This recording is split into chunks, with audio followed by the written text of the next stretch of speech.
प्रिय विद्यार्थियों, प्रसाद की एक और महत्वपूर्ण कविता है अरुण यह मधुमेह देश हमारा। यह एक देशभक्ति का गीत है जिसमें हमारे देश की प्राकृतिक छटा और उसके सौंदर्य का वर्णन तो है ही,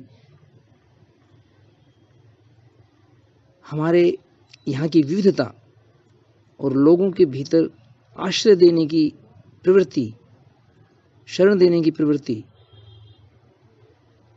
एक हर अनजान व्यक्ति पर भी अपनी करुणा उड़ेलना, ये प्रवृत्तियां हमारे देश के लोगों में पाई जाती हैं। उनकी विशेषताओं का भी इस कविता में जिक्र किया गया है। वस्तुतः यह कविता एक गीत के रूप में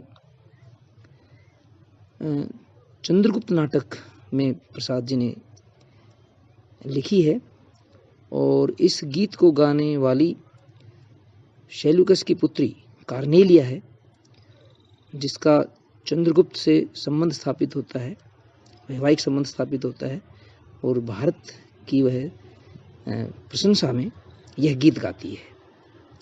तो मैं एक बार इसको पढ़ देता हूँ, फिर हम इसका अर्थ करेंगे। अरुण यह मधुमेह देश हमारा, जहाँ पहुँचन जान क्षितिज को मिलता एक सहारा। सरस तामरस गर्भ विभा पर नाच रही तरु शिखा मनोहर। छिटका जीवन हरियाली पर मंगल कुमकुम सारा। लघु सुरधनु से पंख पसारे, शीतल मलय समीर सहारे। उड़ते खग जिस और मुंह किए, समझ नीड निज प्यारा।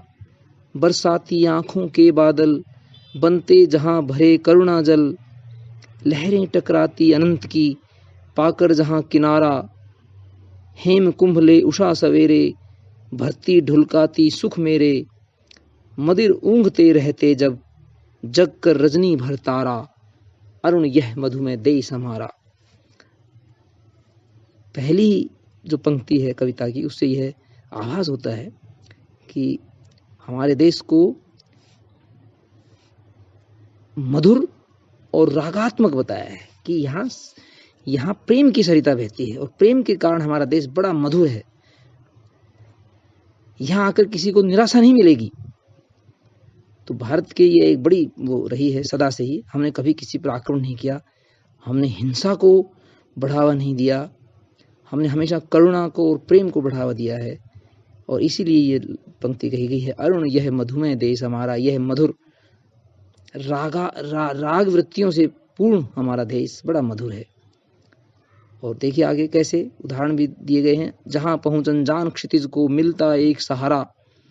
क्षितिज जो शब्द है, दरअसल एक कल्पना है इस शब्द की कि जहां आकाश और पृथ्वी मिलते दिखाई देते हैं वो किनारा, लेकिन इसका मतलब ये मत निकालिए, यहाँ निकालिए क्षितिज जय। जय इसमें प्रत्यय है क्षिति में, और क्षिति का मतलब होता है पृथ्वी।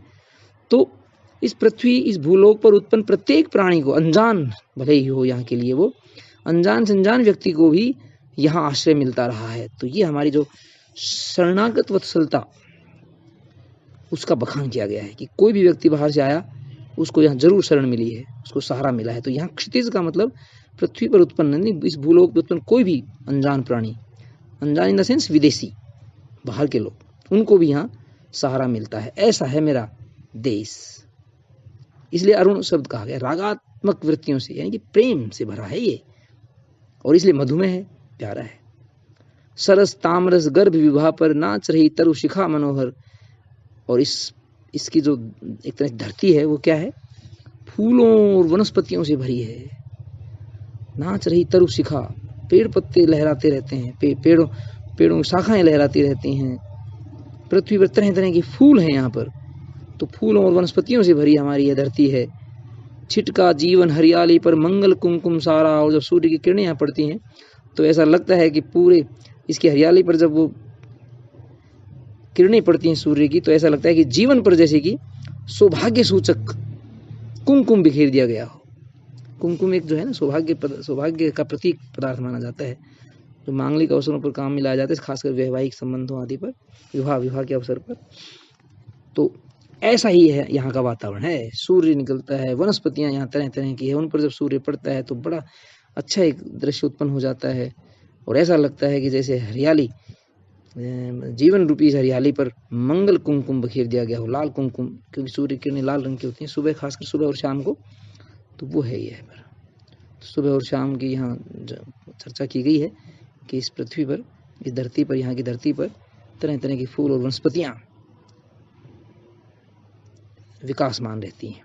और देखिए आगे, लघु सुरधनु से पंख पसारे, शीतल मलय समीर सहारे, अपने छोटे छोटे सतरंगे पंखों को फैलाए हुए। आप देखिए सुरधनु का मतलब इंद्रधनुष को कहा गया, लेकिन उसमें 7 रंग होते हैं ना, तो लघु छोटे छोटे पक्षी, और उनके पंख कैसे हैं? सतरंगे, तरह तरह के रंगों वाले पंखों से युक्त पक्षी, हवाओं के सहारे, शीतल मलय, मलय का मतलब यहाँ चंदन की सुगंधित वायु, सुगंधित वायु के सहारे, ठंडी ठंडी वायु के सहारे उड़ते हुए पक्षी दिखाई देते हैं।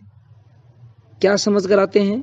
समझ नीड निज प्यारा, अपना निज घोंसला, अपना घर समझकर यहाँ उड़ते रहते हैं। इस जिस ओर मुड़ते हैं समझ लो वही भारत देश है। तो तरह तरह के सतरंगे पक्षी दूर दूर विदेशों से भी ठंडी ठंडी सुगंधित वायु के सहारे जिस ओर उड़ते नजर आए, क्या समझकर? कि यहाँ हमारा घर है, तो समझ लीजिए वही हमारा देश है।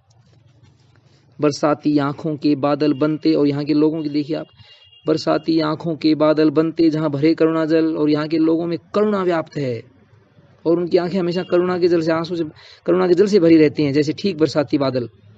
और जैसे ठीक बरसाती बादल बरस कर यहाँ की वनस्पति को नया जीवन दान देते हैं, पृथ्वी को जीवन दान देते हैं, वैसे ही हम अपनी करुणा से दुखी, निराश, हताश लोगों को आशा का संचार और जीवन का एक नया संदेश देते हैं। ऐसे है हमारी करुणा। लहरें टकराती अनंत की पाकर जहाँ किनारा, समुद्र भी यहाँ ठहर जाते हैं, क्योंकि हमारे यहाँ 3 ओर से समुद्र है, तो उसके लिए कहते हैं अनंत मतलब समुद्र। यहाँ समुद्र की लहरें भी टकरा कर किनारा पा जाती है, मतलब किनारे हैं समुद्र के भी, यहाँ पर किनारे हैं। और दूसरी बात मैं और इसमें जोड़ना चाहूँगी कि अनंत मतलब कि आध्यात्मिक जिज्ञासा के लिए लोगों के मन में जो उस अनंत के प्रति, उस भगवान के प्रति जो जिज्ञासा की लहरें उठती हैं, उनको भी भारत में ही आकर किनारा मिलता है। उनका भी शमन जो है, उनकी जिज्ञासाओं की शांति भी इस भारत में ही होती है। तो दोनों अर्थों से आप कर सकते हैं, समुद्र के अर्थ से भी, प्राकृतिक दृश्य हो तो, और आध्यात्मिक अर्थ से भी। हेम कुंभले उषा सवेरे, और इसका क्या सौंदर्य है भारत देश का, हेम कुंभले उषा सवेरे। हेम का मतलब स्वर्ण है, अपने स्वर्ण रूपी, अपने स्वर्णिम कुंभ को लेकर उषा, अभी जैसे हमने पिछले जो कविता की थी, बीती विभावरी जागरी, उसमें भी यही था कि उषा जो है इस तरह से प्रवेश करती है हमारे जीवन में, जैसे सुबह, जैसे वो एक स्त्री हो और तारों रूपी घड़ों को लेकर पानी भरने जा रही हो और घड़ों को डुबो रही हो। क्योंकि आपको पता होगा कि जैसे जैसे उषा बढ़ती है, सूर्य उदय होने को होता है, तो तारे डूबने लग जाते हैं, सूर्य के प्रकाश में वो छिपने लग जाते हैं, तो इसलिए वो घड़ों को डुबोती जा रही है। हेम कुंभ ले उषा सवेरे, और सुबह का दृश्य देखिए यहाँ पर, उषा स्वर्णिम कुंभ को लेकर, यानी सूर्य को लेते हुए आ रही है, और पूरे इस संसार में, हमारी इस पृथ्वी पर सुख बिखेरती रहती है। भरती ढुलकाती सुख मेरे, सुखों को पूरे इस धरती पर बिखेर देती है। मदिर ऊँघते रहते जब जग कर रजनी भर तारा, और कब? सुबह के उस दृश्य में। और सुबह क्या होता है? जब रात भर तारे जगते हैं, यानी कि रात भर तारे रहते हैं, लेकिन सुबह जब उषा आती है तो वो ऊँघते रहते हैं, डूबते रहते हैं। तो ऐसी हालत हमारी भी रहती है। हम जब सोकर उठते हैं, जब हम सोकर उठते हैं, ऊँघते हुए सोकर उठते हैं, तो सुबह सुबह उषा, यानी कि सूर्योदय, सूर्य का जो काल है, सूर्योदय काल है, वो हमारा स्वागत करता है, और एक नई ऊर्जा से हम अपने कार्यों में लग जाते हैं। तो ऐसा हमारा देश है, जहाँ हमारी जलवायु, हमारे ऋतुएं, और हमारा अपना व्यवहार, भावनाएं, हमारी वनस्पति, ये सब चीज़ें मिलकर इस देश को मधुर बना देती हैं, प्यारा देश बना देती हैं। तो कॉर्नेलिया के मुख से यह देशभक्ति का यह गीत जो है प्रसाद जी ने कहलवाया है, गाया है उन्होंने, तो इससे पता लगता है कि हमारा, अच्छा ये देखिए, प्रत्यक्ष अंग्रेजों के विरुद्ध आह्वान नहीं है, लेकिन हमारे देश की जो महत्व है उसको प्रकट किया है। और इससे क्या होता था कि हमारी जनता में एक आत्मविश्वास आता था, और एक तरह से अप्रत्यक्ष रूप से राष्ट्रीय चेतना भी प्रकट कर रहा है कि हमारा देश सबसे अच्छा देश है, श्रेष्ठ देश है, तो क्यों नहीं हम अपनी आज़ादी के लिए लड़ें। तो आज़ादी का एक प्रत्यक्ष है, क्लियर तो नहीं है जैसे बीती व्यवहार में दिख रहा था, इसमें तो इतना नहीं लग रहा, लेकिन फिर भी देश की प्रशंसा करने के पीछे जागरण इसमें भी है। तो यह देशभक्ति का एक गीत, देश प्रेम का एक गीत है, अरुण यह मधुमेह देश हमारा। तो बस इतना ही, धन्यवाद।